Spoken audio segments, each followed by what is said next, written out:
All right, this video is why Antarctic oceans turn animals into giants. Last night I was watching a video and it was talking about like just super deep underwater and like how all of them get really, really big, but they said they didn't have an exact answer. So maybe we got one now. Maybe that video is a little old.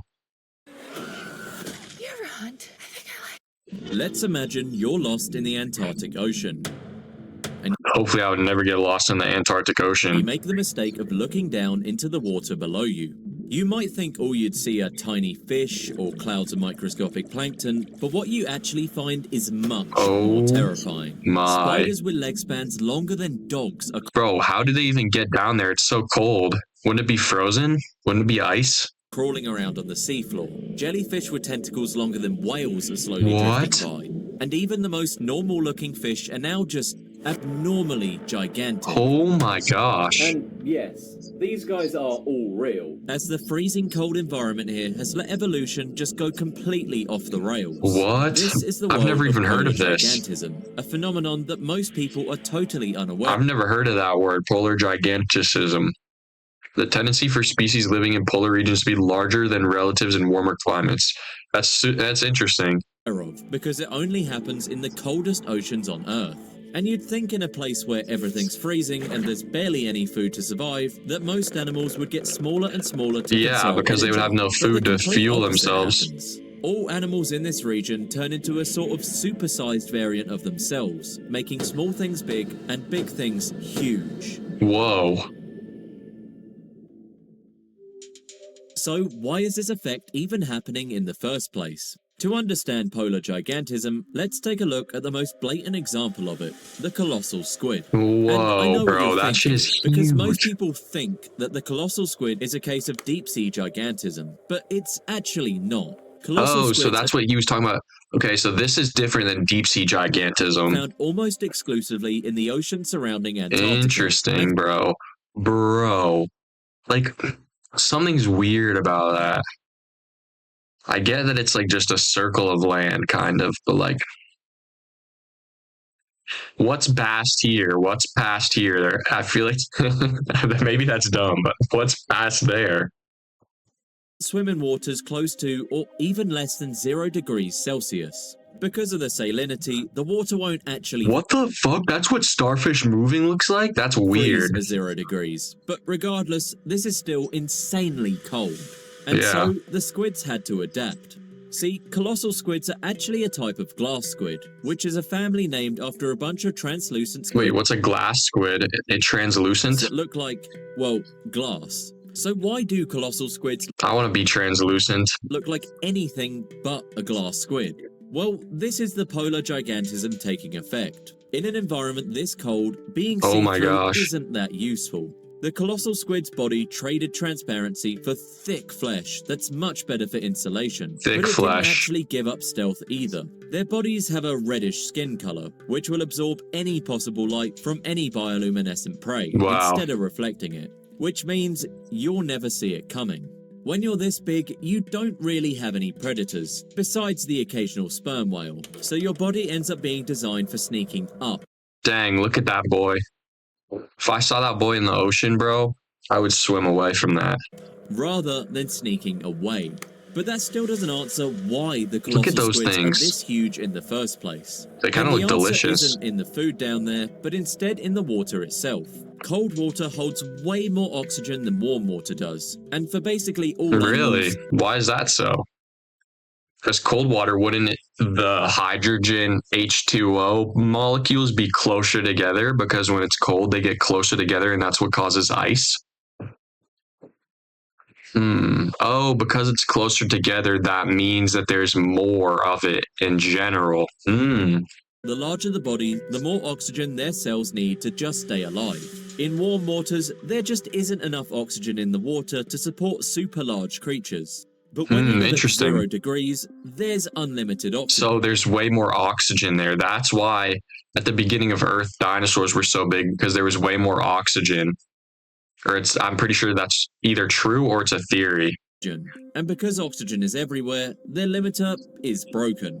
Over millions of years, this pushed the glass squids into giants, or should I say colossals. Dang. And because they then became so big, they literally left behind their glassiness at the same time.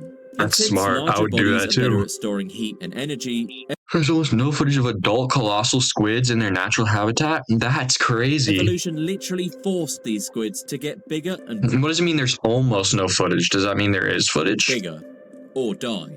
But giant squids don't live in the polar oceans, so how did they get so big? See, the deep sea gigantism effect does have some relevance here, and this is why giant squids are so giant.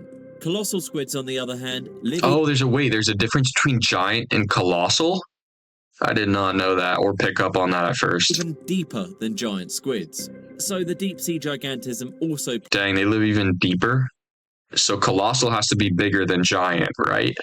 Colossal, the name colossal is bigger than the name giant, so it would make sense. plays a bit of a role.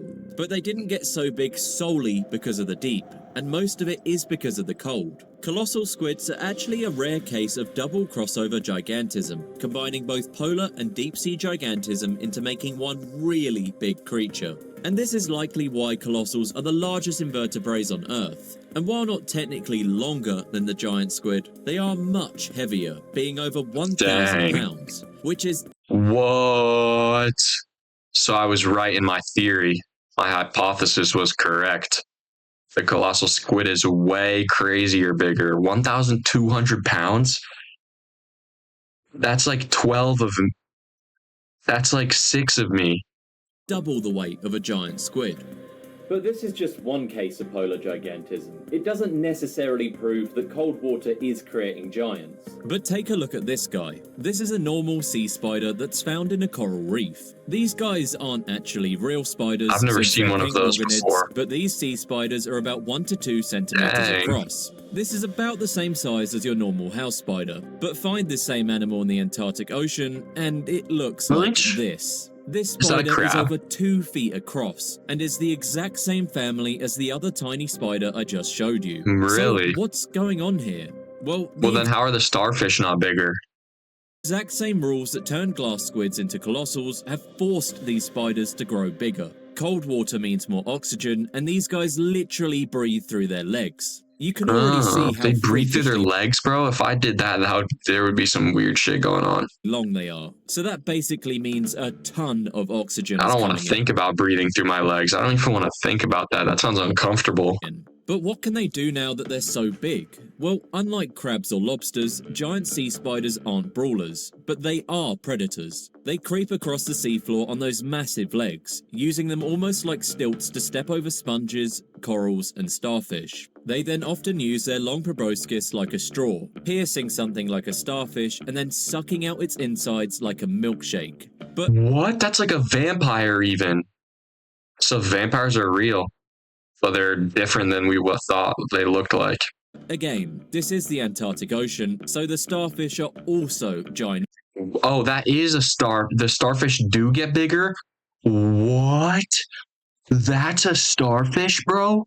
No, it's not. Enormous. I know what you're thinking. That barely looked like a starfish, but this is a real starfish. Just this one has over 50 arms instead of the normal 5. What the hell? Antarctic starfish are on another level of Pardon my French. freaky, because they didn't just grow larger, but also evolution literally started stacking on as many arms as it felt like. Most normal starfish are actually predators too, and will eat the insides of things like clams. But Antarctic starfish are so brutal, they'll literally eat other starfish as well. What? Other starfish, bro? Cannibalism? I'm glad I'm not a starfish. Well, whoever has the most arms wins, I guess. Antarctic starfish can also live That was a shitty ass joke. Whoever has enough arms wins, I guess.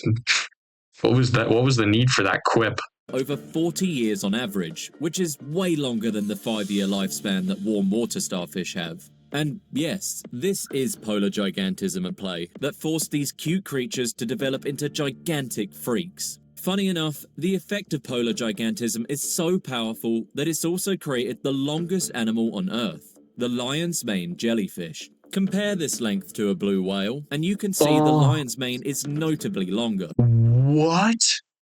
Bro, that's so much taller than I am. Of course, the blue whale has I would be a tiny microscopic speck compared to that thing. more mass, but this still goes to show the sheer scale of polar gigantism. Because if you compare a jellyfish in the same genus as the lion's mane, like the blue jellyfish, you're right. That does explain a lot about Patrick, the starfish in SpongeBob. You can see just how much smaller they are. Dang, son. Blue jellies live in warm water, and because of that, we're never forced to become massive. I would rather live in warm water than cold water. Even though in cold water you'd be bigger, I would still rather live in warm water. Warm water would be way more chill. So, after seeing all these oversized monsters of the being a jellyfish would be awesome and lit. Because you have no brain. You're just floating around in the ocean. That'd be awesome. Deep, you're probably wondering how high oxygen alone could allow these things to go off the rails. And while that is a large part of the reason, it's not the full answer. Because the water is so cold, metabolism also slows down massively, and so much so that large bodies so they're full of poop actually become more efficient. They burn less energy per raw animal mass. On top of this, the cold ocean is actually extremely stable, which I know is weird because I just showed you a bunch of the giant monsters it has. But the temperature barely changes here. The pressure is constant, and predators are rare. There's nothing forcing that does make a lot of sense. These animals to stay small and fast. They can afford to be massive, slow, and built like tanks, exactly like how the colossal squid developed its strategy. But you're probably wondering, if the cold makes things bigger, then a polar bear's a case of polar gigantism, since they're way bigger true that. than normal bears, or penguins, since to be fair, they're way larger than normal birds. The thing is, polar gigantism only works for cold-blooded animals, which are creatures that let the environment control their body temperature and get their oxygen directly from the water. For them, colder water means more oxygen, slower metabolism, and zero energy wasted on generating heat. Warm-blooded animals, though, are stuck with a different problem. They have to burn energy constantly. Is that a caribou?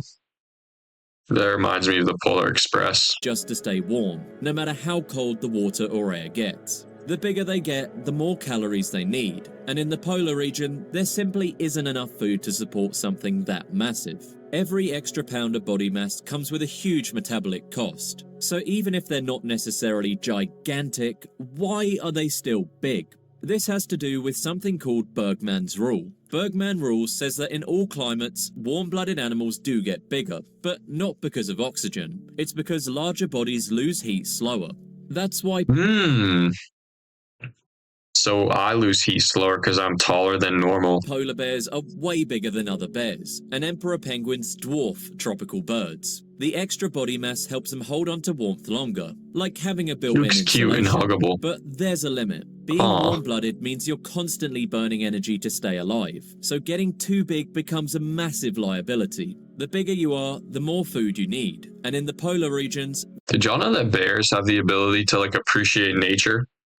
And, look out at nature? Isn't that cool? Food is already scarce. This is the same reason woolly mammoths got so big, but never totally out of control. So while Bergmann's Rule gives you bulk for warmth, it never lets you go... Didn't they bring a woolly mammoth back? Let's look that up. Did they bring back the woolly mammoth? No. Oh, dang. Yet, they're working on it.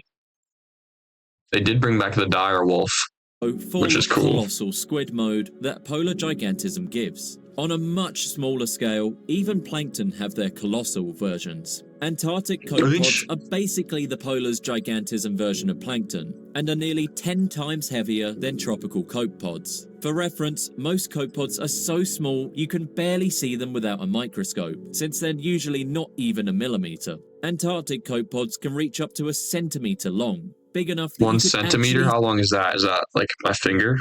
See swimming with the naked eye. This obviously isn't really monstrous like colossal squids are, but in the eyes of plankton, these things are absolute behemoths. But here's the weirdest part. Not everything in the polar ocean's got the gigantism of... Bro, that's such a crazy view. Being there, you would be so encompassed by the sheer overwhelming weight of nature around you. A select few animals actually got the complete opposite. from an effect called polar dwarfism. While this is extremely rare, and the majority of animals got the gigantism effect, some Antarctic fish species, like certain ice fish and snailfish, are noticeably smaller than their relatives in warmer waters. In these extreme environments, food isn't always available year-round, so evolving a smaller body means they can reach adulthood faster, reproduce sooner, and survive longer periods of scarcity. I wonder who lives there. When food is only available for a few months out of the year, staying small can literally be the difference between life and death, and having a much faster reproduction cycle will ensure your species survived. Not really as sick as turning into a giant sea monster, but still an interesting way evolution made them develop. Very interesting. The weird side effect of the cold is that it doesn't just change what evolves. If you don't believe in evolution, what the fuck are you doing?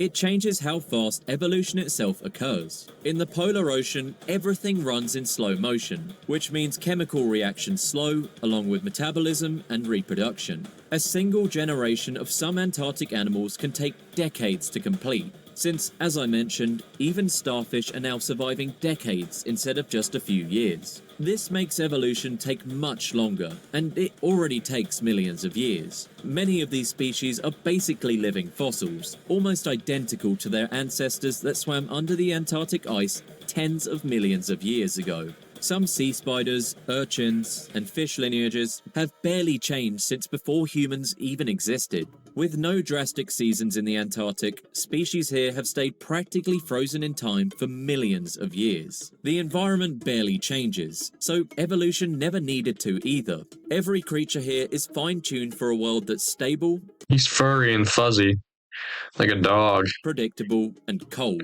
which has worked flawlessly for millions of years, literally. But that stability is exactly what makes the Antarctic so fragile. When your entire ecosystem depends on everything staying the same, even a small shift can break it. The moment the environment starts to change, the rules that built these giants start to collapse. Because being a super mega frost giant sounds really awesome until it suddenly isn't. Polar giants have one massive weakness, and it's that they're all built for stability, not change. Their entire existence depends on water that stays freezing, dense, and packed with oxygen. Take that away and the whole system collapses. Oh man. Water holds less oxygen, metabolism speeds up, and suddenly those massive bodies becoming a liability. The animals that once ruled the frozen deep start suffocating in their own size. Really? Bring any of these monsters into a fun, friendly tropical ocean, and they will literally die from the sunshine. This is already happening too. As the oceans warm, oxygen levels are dropping fast, and the creatures that evolved to thrive in the cold are running out of room to survive. Studies have shown that sea spider maximum sizes are actually dropping in areas where the water is getting slightly warmer. And although they're much harder to study, this means that eventually colossal squids could become uncolossal, or just die altogether. And while I would never actually want to encounter one of these giant monsters face to face, it's kinda sad to think about. These creatures are living relics from a different world, and regardless, they're basically zero threat to us anyways. Total human deaths from colossal squids is 0, because no one's ever been attacked by one. But anyways, the effect that cold has on evolution is perhaps one of the strangest and most unexpected reasons for gigantism. Freeze the ocean and life won't die. It just gets giant. Thanks for watching. And if you want... Alright, thank y'all boy for watching. Peace. Holy long stream.